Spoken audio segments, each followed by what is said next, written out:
शुरुआत करते हैं एक महत्वपूर्ण बैठक के साथ जो कि मोहन कैबिनेट में आज हुई है, उसकी चर्चा कर लेते हैं। सबसे पहले आज मध्य प्रदेश के डॉक्टर मोहन यादव की कैबिनेट बैठक हुई और बैठक में कई अहम प्रस्तावों पर मोहर लगाई गई है। उप मुख्यमंत्री राजेंद्र शुक्ला ने कैबिनेट के फैसलों की जानकारी दी है। उन्होंने बताया है कि मदरसों में दूसरे धर्म की धार्मिक शिक्षा पर प्रतिबंध को मंजूरी मिल चुकी है और अब मदरसों में दूसरे धर्म के बच्चों को पढ़ाए जाने पर कड़ी कार्रवाई की जाएगी। जन्माष्टमी पर हर जिले में भव्य कार्यक्रम होंगे और सभी मंत्री संबंधित जिलों में मौजूद रहेंगे। जैसा कि 15 अगस्त में देखने को मिला था, अलग अलग जगह मंत्री ध्वजारोहण करने पहुंचे थे।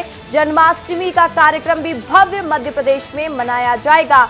ईओडब्ल्यू का कार्यकाल शहडोल, ईओडब्ल्यू का कार्यालय कहां पर मौजूद होगा, कहां पर स्थापित किया जाएगा, इसको लेकर भी अहम जानकारी। शहडोल, नर्मदापुरम और चंबल में भी ईओडब्ल्यू का कार्यालय स्थापित होगा। नर्मदा के विकास के लिए सीएम की अध्यक्षता में मंत्रियों की समिति का गठन होगा और सिंगरौली के चितंगड़ी में माइक्रो एग्रीगेशन पॉलिसी को मंजूरी दी गई है। साइबर तहसील का प्रोजेक्ट अब पूरे प्रदेश में लागू होगा और इसके लिए भर्ती भी की जाएगी। अभी 2 जिलों में पायलट प्रोजेक्ट था, महिला सशक्तिकरण केंद्र प्रदेश में, और सभी जिलों में खोले जाएंगे महिला सशक्तिकरण केंद्र, जो कि बहुत जरूरी है। प्रदेश के सभी जिलों में खोले जाएंगे। अब 324 पदों को स्वीकृति दे दी गई है। मध्य प्रदेश नगर पालिका द्वितीय संशोधन विधेयक में भी बदलाव किया गया और इसके तहत 2/3 पार्षद की जगह 3/4 पार्षद चाहिए। 2 साल की जगह 3 साल में लाया जाएगा अविश्वास प्रस्ताव। महीने में कम से कम एक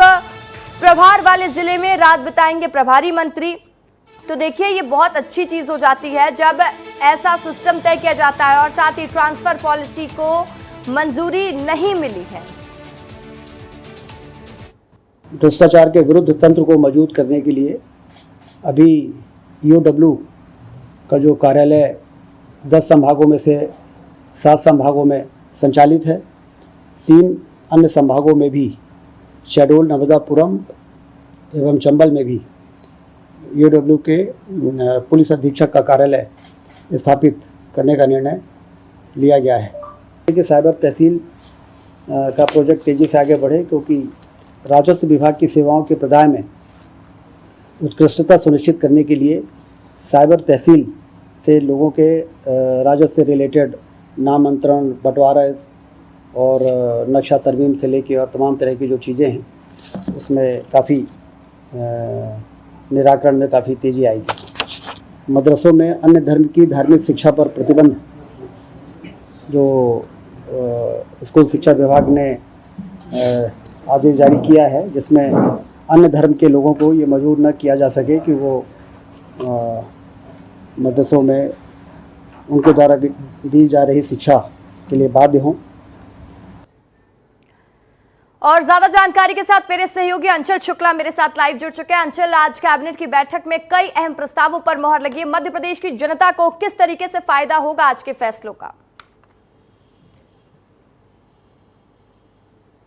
रसिका, देखिए, आज की कैबिनेट में कई महत्वपूर्ण निर्णय लिए गए हैं, जिसमें सबसे महत्वपूर्ण निर्णय है कि मदरसों में दूसरे धर्म के बच्चों को पढ़ाए जाने पर होगी कड़ी कार्यवाही। लगातार भारतीय जनता पार्टी इसकी मांग कर रही थी और स्कूल शिक्षा विभाग ने आदेश भी जारी किए थे कि जिन मदरसों में इस्लामिक धर्म की तामील दी जाती है, उन्हें जो भी सरकारी मदद दी जाती है, एक तो वो बंद कर दी जाएगी और साथ में उन पर बड़ी कार्यवाही होगी। आज कैबिनेट से इसका प्रस्ताव जो है मंजूर हो गया है। कांग्रेस लगातार इसका बखेड़ा बना रही थी।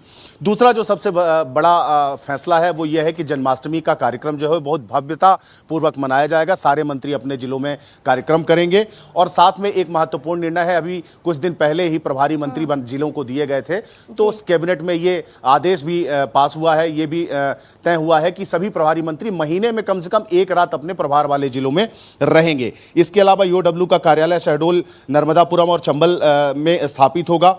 एक बहुत बड़ा निर्णय है, देखिए रसिका, जो ये है कि युवा सशक्तिकरण, महिला सशक्तिकरण, किसान कल्याण, गरीब कल्याण मिशन प्रदेश भर में चलाए जाएंगे। सामान्य प्रशासन विभाग इसके लिए कार्यक्रम बनाएगा। हर वर्ग को साधने की कोशिश की गई है और साथ ही देखिए नगर निगम के चुनाव होने वाले हैं और मध्य प्रदेश नगर पालिका द्वितीय संशोधन विधेयक में भी बदलाव किया गया है। तो इसका किस तरीके से फायदा, क्योंकि चुनाव भी है, तो उस लिहाज से ये कितना महत्वपूर्ण हो जाता है अंचल?